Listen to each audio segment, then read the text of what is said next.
Hi guys, আজকে একটা নতুন ব্লগ নিয়ে চলে আসলাম তোমাদের কাছে। বিগত 2 মাস ধরে আমি এরকম বিছনাতে পড়ে আছি। আমার একটা অ্যাক্সিডেন্ট হয়েছিল বলে পা ভেঙে আমি বিছনায় পড়ে আছি, তো বিছনা থেকে এখন নামতে পারছি না। তাই দেখো, বাবাই সব করিয়ে দিচ্ছে। স্নান করানোর সময় বাবাই যে মাথায় তেল মাখিয়ে বাবা এরকম স্নান করিয়ে দিচ্ছে আমাকে। কদিন ধরে এরকম, মানে প্রায় 2 মাস ধরেই এরকম আমি পড়ে আছি বিছনাতে। অ্যাকচুয়ালি অ্যাক্সিডেন্টটা হয়েছিল কী করে সেটাই তোমাদের কাছে একটু বলবো। আমি জোম্যাটোতে কাজ করি, জোম্যাটো ডেলিভারির কাজ করি। তো বাইক নিয়ে একদিন আমি ডেলিভারি দিতে যাচ্ছিলাম, তো হঠাৎ করে একটা অ্যাক্সিডেন্ট হয়ে যায় আমার।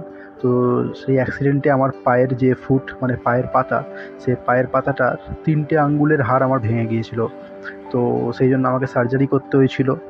তো সার্জারি করার পর প্রায় 1 মাস ধরে আমার পায়ে প্লাস্টার ছিল, আর পায়ে একটা রড বসানো ছিল। তো সেইটা 1 মাস বাদে খোলা হয়েছে। খোলার পরও এখনও ডাক্তার বলে দিয়েছে যে এখনও পা নিচে রাখা যাবে না, এখনও মোটামুটি রেস্ট নিতে হবে বিছানায়। আর তাই জন্যই আমাকে এরকম বিছানার মধ্যেই খাওয়া দাওয়া, বিছানার মধ্যেই স্নান, বিছানার মধ্যেই সব কিছু করতে হচ্ছে। একটা সুস্থ স্বাভাবিক একটা ছেলে এরকম যদি বিছানায় পড়ে যায় তো শরীরেও অনেকটা নষ্ট হয়ে যায়। তো তোমরা দেখে বুঝতেই পারছো আমার শরীরের অবস্থা অনেকটাই খারাপ হয়ে গেছে এরকম বিছানায় পড়ে থেকে থেকে।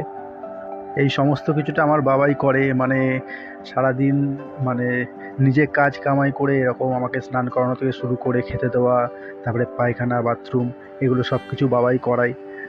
কারণ এখন আমি পুরোপুরি একটা ডিসেবল হয়ে যাওয়ার মতন হয়ে গেছি, মানে টেম্পোরারি ডিসেবিলিটি হয়ে গেছে আমার এখন একটা। কারণ এখন আমি নিজে থেকে কিছুই করতে পারি না, সমস্ত কিছুটা বাবাই করিয়ে দেয়। কী করবো, তোমরা সবাই প্রে করো যাতে তাড়াতাড়ি আমি সুস্থ হয়ে যাই, তাড়াতাড়ি সুস্থ হয়ে যেন আবার আমি কাজে যেতে পারি। তোমরা সেটা প্রে করো, কারণ আমরা মধ্যবিত্ত বাড়ির ছেলে, গরিব বাড়ির ছেলে, আমাদের কাজ বাজ করেই খেতে হয়। তাই প্রে করো প্লিজ। Thank you. আবার দেখা হবে অন্য